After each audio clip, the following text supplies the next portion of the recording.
hemos tenido a lo largo de la República. Y es conveniente entonces, pues, siempre estar pendientes de qué ajustes a lo mejor son necesarios para seguir avanzando en sentido positivo. Muy bien, tenemos también entonces la exposición ahora del doctor Cristian Salas Beteta. El doctor Cristian Salas Beteta es procurador público, especialista en temas de corrupción, es magíster en Derecho Penal, Procesal Penal, conferencista nacional e internacional a raíz de su especialidad en el tema y de su también decidida participación en la lucha contra la corrupción. El doctor Cristian Salas va a disertar en el tema cómo debería actuar el Estado y el sistema de justicia frente a Odebrecht y a las organizaciones empresariales corruptas. Y también, si son suficientes, los programas que supuestamente a través de las normas recientes se han dado, como los programas de compliance empresarial, o sea, la propia reforma que puede emprender una empresa para salvaguardarse de corrupción, o es que es necesario desde el exterior regulaciones más drásticas para evitar, ¿no es cierto?, para prevenir y sancionar actos de corrupción. Doctor Cristian Salas, bienvenido, un aplauso para él, muchas gracias por su participación.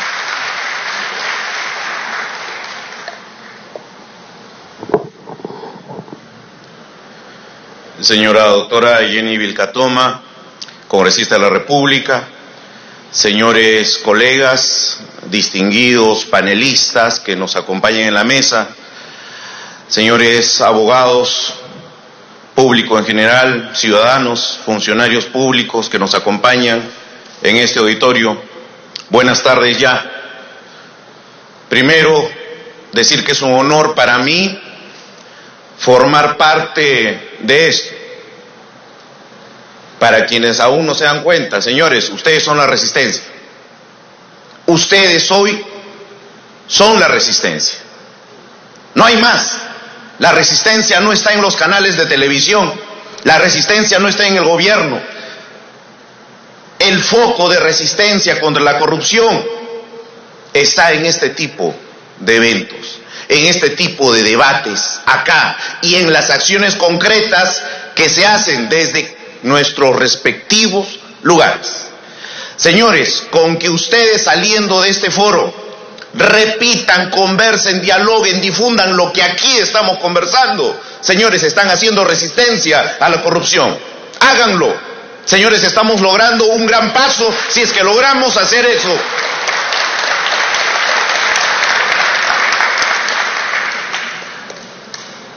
Y a Odebrecht y a las empresas, a los empresarios corruptos, a los funcionarios corruptos, que de hecho nos están viendo.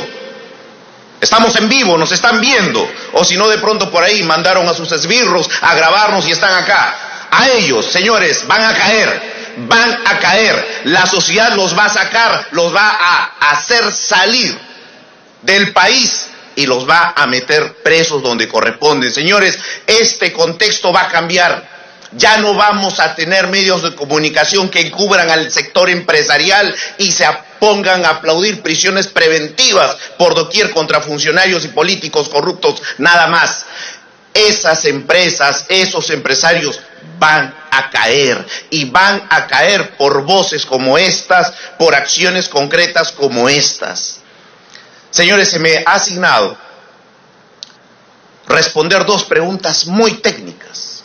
Muy técnicas. La primera pregunta que les tengo que responder por encargo de la organización de este evento es: ¿qué debe hacer el Estado o el sistema de administración de justicia frente a Odebrecht o demás empresas corruptas? Primera gran pregunta. Y segunda gran pregunta que se me hace, técnica también: ¿bastan los compliance? Estos protocolos de prevención empresarial para luchar efectivamente contra la corrupción desde el sector privado. Son dos grandes preguntas que tengo que responder. Y vamos a comenzar con la primera. ¿Qué tiene que hacer el Estado qué políticas debe implementar el sistema de justicia, qué medidas debe adoptar para enfrentar empresas corruptas que contaminan la administración pública en las grandes contrataciones. Como le respondo a mis clientes, a quienes asesoro también en esta materia, lo primero que les tengo que responder es decirles: antes de plantearte las medidas que tienes que hacer, te tengo que decir qué no tienes que hacer. Alcalde, tú no tienes que hacer; regidor, gobernador regional, tú no tienes que hacer lo siguiente. ¿Y saben lo que no se tiene que hacer desde el Estado para enfrentar empresas corruptas? ¿Saben lo que no se tiene que hacer? Apañarlas. No se tiene que hacer generarles protección o inmunidad. No se tiene que hacer darles leyes a favor de ellos para que puedan evadir responsabilidad. Eso no se tiene que hacer.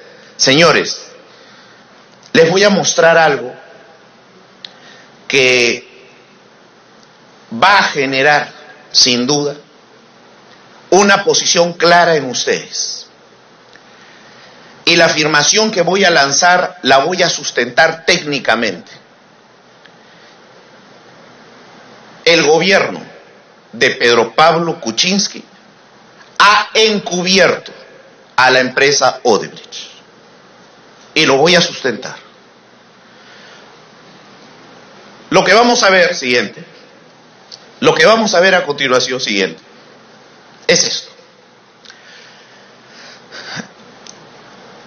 El 12 de marzo del 2018 entró en vigencia la ley 30.737. Con esta denominación, escúchenla, así se llamó esta ley. Ley que asegura el pago inmediato de la reparación civil a favor del Estado peruano en casos de corrupción y conexos. Ley que asegura el pago de la reparación civil a favor del Estado. Señores, esta ley dice lo siguiente. Primero, se va a buscar como objetivo de la aplicación de esta ley que las empresas o agentes que han incurrido en delitos de corrupción y lavado, de manera rápida, célere, paguen la reparación civil por los daños causados al Estado. Eso dice la ley, en el papel. Señores, eso es una falsedad. Les explico por qué. La reparación civil, en casos de gran corrupción o de lavado de activos, no se detecta ni se determina apenas se abre la investigación. Y les pongo un ejemplo. Si saliendo del Congreso nos atropellan un sujeto en estado de ebriedad, pregunto, ahí mismo sabemos cuál es el daño que nos han causado, ahí mismo podemos calcularlo. Daño causado, bueno, la pierna rota, me van a llevar a una atención médica. ¿Ahí quedó el daño o el daño se va a prolongar? Voy a tener que comprar medicinas, voy a tener que pagar una atención en la clínica varios días, voy a tener que someterme a un proceso de rehabilitación, voy a perder días de trabajo, etcétera. Es decir, en el desarrollo de la investigación y mientras avance el proceso, el daño se irá incrementando, aumentando, y yo tendré que ir poco a poco calculándolo o recalculándolo. Señores, en el caso Odebrecht, cito el ejemplo puntual. Hoy, 5 años después de que estalló todo el caso desde Brasil, hoy podemos, en todas las obras vinculadas a Odebrecht con irregularidades, hoy podemos determinar cuál es el monto del daño causado al Estado. Hoy no se puede. Entonces, fiscal, ¿cómo tú te reúnes con la empresa para fijar un acuerdo de reparación civil si todavía no sabes todo el daño que recién está por verificarse? ¿Cómo es que tú pactas un acuerdo secreto con Odebrecht? Ni siquiera con Marcelo Odebrecht, con la empresa Odebrecht. Y entonces ese pago inmediato es una falacia, es una mentira. Lo único que vas a hacer, ¿qué cosa es? Sacarle una migaja sacarle una pequeña porción de lo que Odebrecht buenamente te va a dar. No es un pago efectivo inmediato, no representa el valor del daño real, que es la idea de la reparación civil. La reparación civil está encaminada a que se devuelva el bien o que se pague su valor, más los daños y perjuicios generados. Primera gran falacia. Segunda, esta ley crea un régimen excepcional. Miren, crea un régimen excepcional. ¿Qué dice? Los empresarios, los funcionarios, las empresas, sus consorciadas que hayan sido condenadas en el Perú o en el extranjero por casos de corrupción, tienen, según esta ley, la posibilidad de pasar por el Ministerio de Justicia. Miren, el Ministerio de Justicia, pasar por el Ministerio de Justicia para que éste las califique como beneficiarias de esta ley. ¿A fin de qué?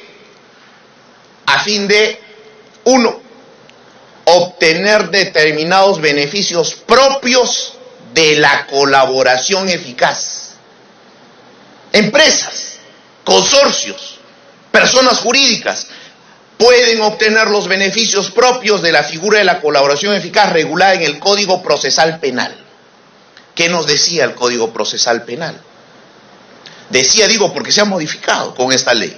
Una ley de reparaciones civiles modifica el Código Procesal Penal en un procedimiento especial que es la colaboración eficaz. ¿Qué es lo que nos dice? ¿Cuál es la esencia de una colaboración eficaz?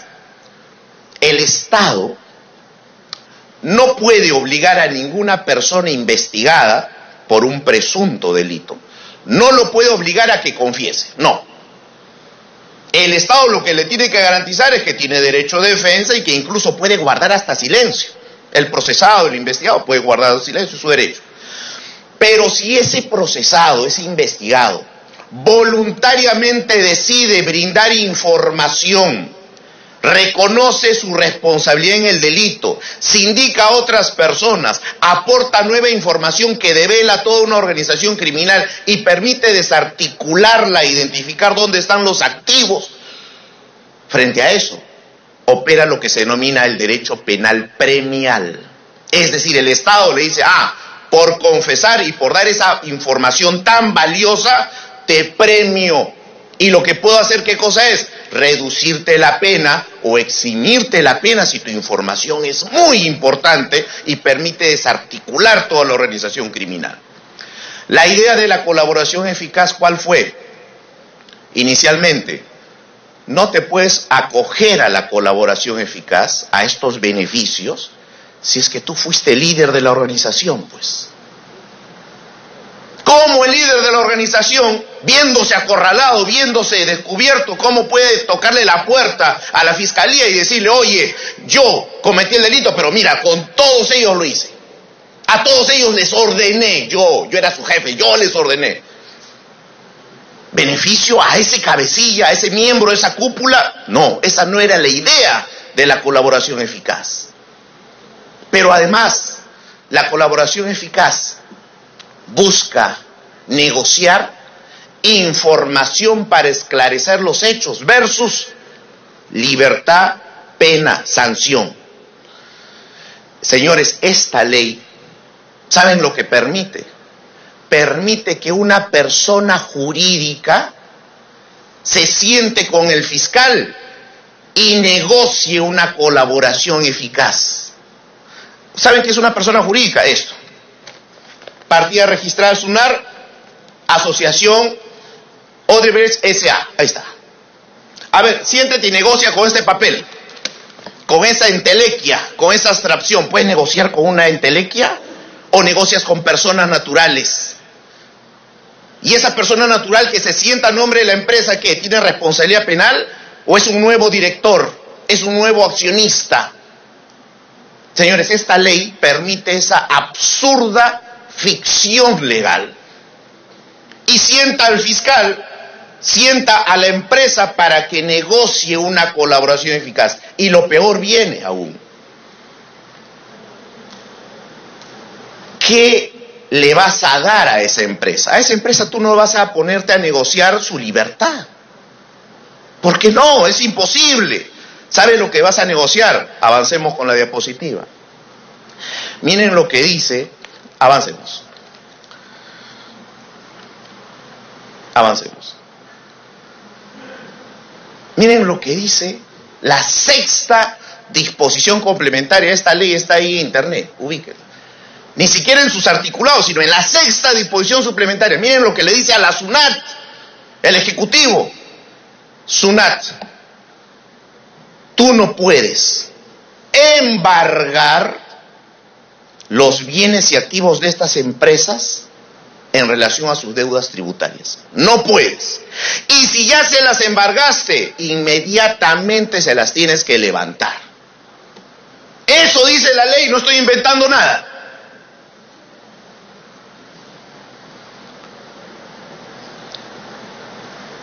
Siguiente.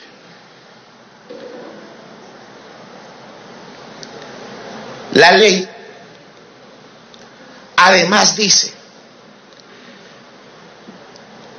la persona jurídica puede tener el beneficio, miren, ya no solo estamos frente a los procesados, una posibilidad de disminución de pena o exención de pena, liberación de pena, no. ¿Saben lo que permite esto? Ni siquiera ingresarlos a proceso. Ni siquiera ingresarlos a proceso. Es decir, a estos accionistas, a estos directivos de la empresa, ni siquiera fiscal los tienes por qué ingresar al proceso. No, porque al acogerse a esta ley, ellos ya no tendrían por qué intervenir ahí. No tendrían por qué verse afectados. Señores, esta ley es claramente un acto de encubrimiento a una empresa en específico, Odebrecht.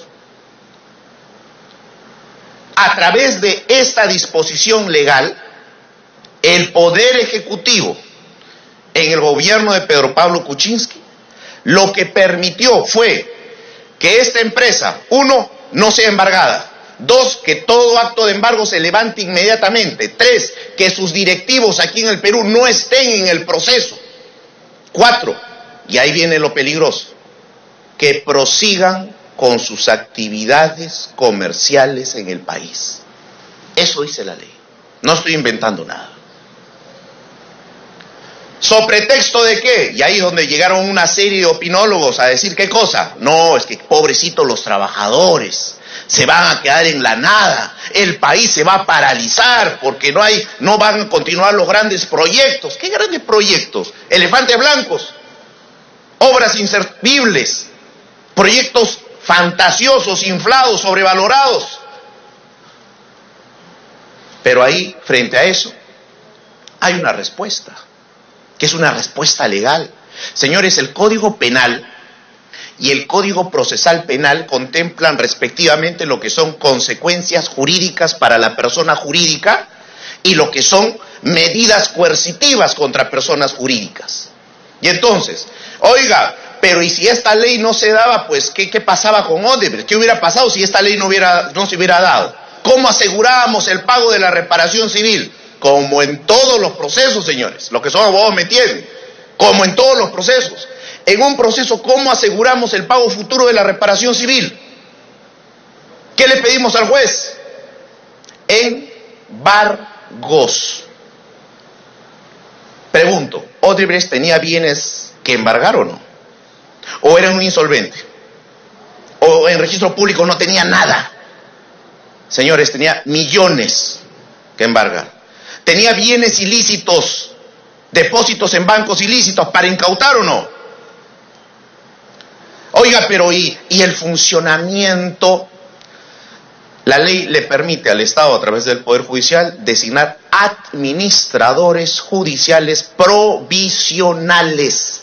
¿Para qué? Justamente esa figura se da para casos como estos, donde la empresa está manejada por delincuentes. ¿Y qué hace el Estado? Saca al delincuente y coloca a un administrador judicial para que la empresa siga desarrollando actividad. Pregunto, ¿había soluciones legales antes de esta ley? Sí. Señores, ¿está claro o no el ánimo de esta ley? Pero ahí no queda la cosa. Ahí no queda la cosa. Avancemos, por favor. Miren la otra ayudadita que se le da. El Código Penal y el Código Civil regulan lo que se llama la reparación civil o la indemnización provocada de daños extracontractuales, propio de las reparaciones civiles en proceso penal. ¿Y qué cosa dice? Si se determina que el daño, que los responsables por un daño son varios, cualquiera de ellos puede pagar solidariamente la reparación civil. Es decir, si Juan y Pepito son responsables de un daño, ¿puede Juan solo pagar toda la reparación civil? Sí, sí puede. ¿Y eso qué permite? Permite que el agraviado se cobre, porque ¿qué pasa si Juan tiene bienes, pero Pepito no tiene un solo sol? Yo como agraviado, ¿puedo dirigirme solo contra Juan y cobrarle toda la reparación? Sí puedo. Responsabilidad solidaria. Lo que se busca, ¿qué cosa es? Permitir al agraviado cobrarse la reparación civil. ¿Saben lo que dice esta ley? Tercera disposición complementaria final. Miren, la lanza al final, ¿ah? No es artículo 1, artículo no, la lanza al final, como quien no ve. ¿Saben lo que dice esta ley? En estos casos, los funcionarios, empresarios, empresas consorciadas o demás pagarán de manera mancomunada la reparación civil. Es decir, por partes. Y con este dato es que Fiscalía encuentra la perfecta justificación, al igual que la Procuraduría. ¿Para qué? Para decirle a Odebrecht, solo págame 600 millones. No me pagues más porque ya a los demás yo les voy a cobrar el resto. Esa es la justificación legal que le permite a la Fiscalía hoy, a la Procuraduría, llegar a ese acuerdo. Págame una partecita, no me pagues todo el daño. Clara intromisión del Poder Ejecutivo para, a través de una ley, beneficiar, ojo, a una empresa en concreto.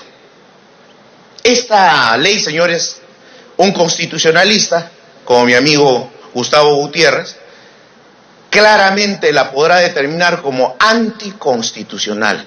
¿Por qué? Señores, uno de los grandes principios de la ley, ¿cuál es? Generalidad.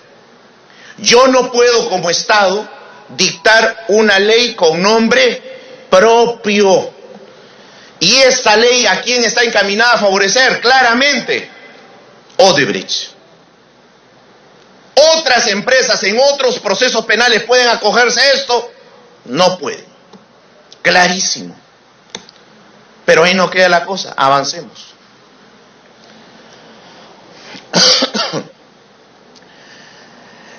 La ley 30.737 le permite a estas empresas continuar trabajando o desarrollando actividades comerciales en el país. Ojo, este país al cual ese conjunto de empresas dañaron, al cual ese conjunto de empresas explotaron ilegalmente, esas empresas van a continuar acá. Continúan hoy, continuarán mañana, gracias a esta ley, recibiendo ingresos, aprovechándose los beneficios, ingresos de las concesiones. Van a seguir postulando a nuevos procesos de contratación, van a ganar y van a recibir dinero del Estado de nuevo. Esas empresas. Y ahí, ojo, eso rompe principios básicos del sistema civil. ¿Por qué? En materia civil hay una regla esencial. En el mercado, en la sociedad, no se permite el circuito de bienes o activos ilícitos. ¿Por qué? porque eso rompe todo el esquema de la libre competencia, de la buena fe y demás. Y es por eso que existe en nuestra legislación delitos como el lavado de activos, dinero ilícito que se ingresa, se transfiere, se convierte a la economía. Está prohibido, no se permite. Existe la pérdida de dominio, retirar del mercado bienes de origen ilícito o vinculados a hechos ilícitos. Existe el decomiso, la incautación. El Estado no puede permitir que ese yate comprado con la droga, no puede permitir que siga siendo vendido o transferido. Lo tiene que incautar y luego decomisar. Esa casa comprada por un narcotraficante no la puede tener ahí para que sea vendida y transferida. ¿Qué hace el Estado? La incauta y luego la asigna a una entidad estatal. El principio es retirar del mercado, del circuito, bienes ilícitos. La pregunta es, Estado, si tú le permites a Odebrecht continuar trabajando, reinvirtiendo sus capitales, utilizando sus maquinarias, toda su infraestructura comercial, pregunta, ¿no estás permitiendo que activos ilícitos ingresen a la economía y sean lavados en la economía? Es decir, bajo esta figura, el propio Estado sería cómplice del lavado de activos de esta empresa.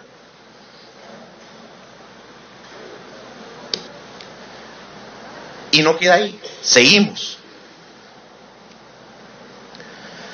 Miren cuándo se dio la ley, 12 de marzo del 2018. Miren cuándo se fue, a través de una renuncia, 21 de marzo del 2018. Cumplió su labor. Entró, cumplió su labor y se largó. Señores, este señor y varios funcionarios van a ser procesados seguramente. Seguramente, así como ahora está cumpliendo una detención preliminar que luego va a ser dejada sin efecto seguramente por temas de edad y demás. Pero ahí no está el tema, ahí no se agota. ¿De qué nos vale tener a los funcionarios investigados si el verdadero autor de la resolución criminal, los verdaderos impulsores de todos estos actos de corrupción, no están siquiera en el proceso? ¿De qué nos vale que esté procesado el funcionario si el extraneus, el sujeto fuera de la administración que corrompió, que movió, que obtuvo grandes beneficios con contrataciones, hoy es supuesto colaborador eficaz? Señores, para entender esto, debemos tener claro algo, y con esto ya voy cerrando. El caso Lavallato no es un conjunto aislado de actos de corrupción en la región, no. Implica a varias empresas, un promedio de 12 empresas brasileras, que se asociaron criminalmente, ¿para qué? Para replicar lo que hicieron en Brasil con Petrobras, es decir, para en diversos países de la región y en 2 de África, llegar a los más altos estratos gubernamentales para hacerse de contratos millonarios. Lo estoy poniendo en simple, ¿ya? Organización de empresarios brasileros que buscan llegar a varios gobernantes o estados de la región para hacerse de grandes contratos. Pero esta asociación criminal que surge del sector privado no quería cometer los clásicos actos de colusión o corrupción de las contrataciones. Es decir, dijeron, no, a ver, si nosotros llegamos a los funcionarios y los coimeamos y nos dan la obra, en algún momento alguien lo va a denunciar, nos van a descubrir y nos van a procesar. No nos conviene eso. ¿Saben lo que dispusieron estas empresas, estos empresarios? Vamos a llegar a los altos estratos gubernamentales para desde el poder hacer esto que han hecho ahora, moldear la ley a nuestro favor. Y entonces, ese proyecto de la interoceánica, vamos a llegar a los estratos más altos para que desde el Congreso lo aprueben de inmediato y lo declaren con necesidad e interés público para habilitar partida. Desde el Ejecutivo vamos a permitir que el Ejecutivo nos brinde normativa que nos extraiga del control de Contraloría, que no nos supervise Contraloría, que el Ejecutivo nos impulse este procedimiento saliendo de los plazos de la ley de contrataciones con el Estado.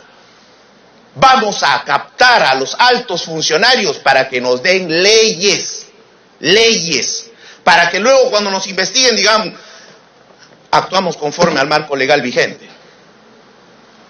Pregunta. Ahora, estos fiscales, con este marco legal, ¿están actuando dentro del marco legal, sí o no? Pero es una ley anticonstitucional, es una ley producto, sin duda, de una voluntad criminal. Se repite el modus operandi. Así como buscamos leyes para ganar contratos y beneficiarnos millonariamente, ahora logramos leyes para encubrirnos, para salvarnos, para evadir responsabilidad. Señores, el caso Lavallato implicó que estas organizaciones, esta organización de empresas, de empresarios, buscara a estos altos gobernantes y a funcionarios de alta jerarquía a través de dos grandes modalidades, tesis fiscal. La corrupción directa y descarada, como el caso imputado contra Alejandro Toledo, 35 millones, o la coima disimulada o maquillada, el financiamiento de campañas. Señores, y eso no solo se hizo en el Perú, se hizo en los diversos países de la región. Esa experiencia en otros países debiera servirnos para luchar correctamente, pero no tenemos, ni en el periodo del señor Kuczynski, ni en el actual, no tenemos voluntad política para ir de frente, para enfrentar realmente esto. No. ¿Qué se hace? Se utilizan esas prisiones preventivas contra funcionarios para decir, mira cómo lucho contra la corrupción. Falso, porque se está dando toda una normativa para encubrir delitos, evadir responsabilidades. Señores, ustedes son la resistencia. Hoy el contexto, ¿cuál es?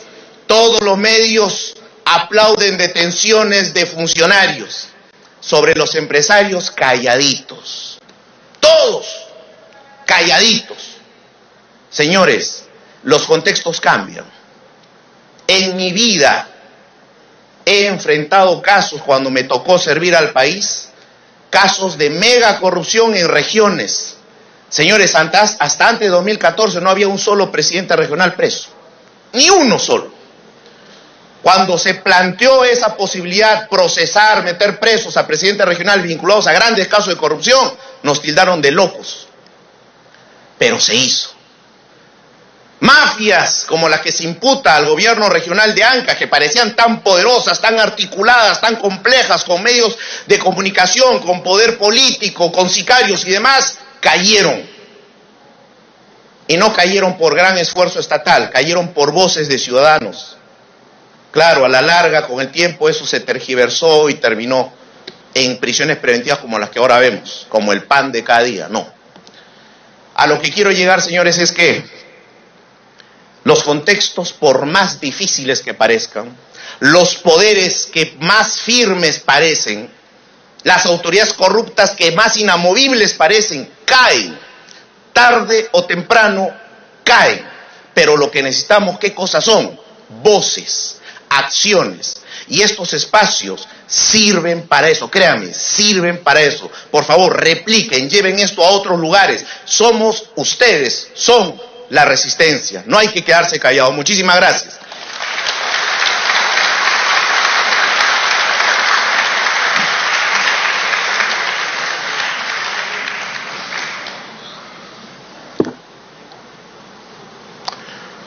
Bien, agradecemos la excelente exposición del doctor Cristian Salas Beteta, ex procurador público, quien le puso un poco la cereza quizá al pastel, ¿no? O sea, terminó por hacer el señalamiento político que era importante y bueno, ahí están, ustedes han sido testigos de las a los argumentos que sustentan esa posición, ¿no?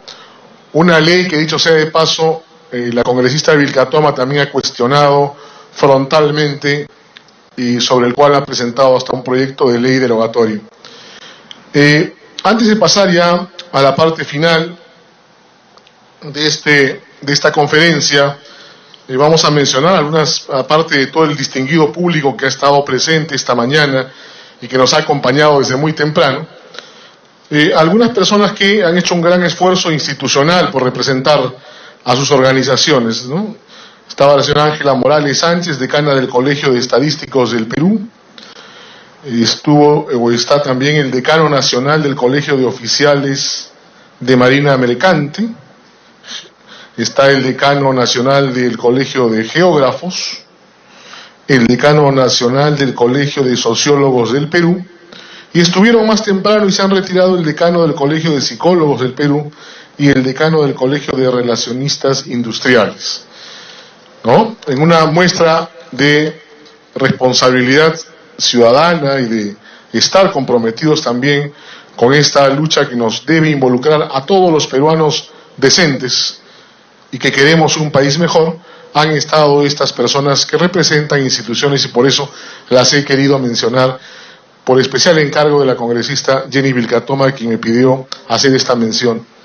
Entonces, hecho ello, tenemos más que agradecerles y dar paso ya a la sesión o al segmento de clausura, para lo cual tenemos a la congresista Jenny Vilcatoma de la Cruz, tercera vicepresidenta del Congreso de la República, quien nos va a dar las palabras de clausura.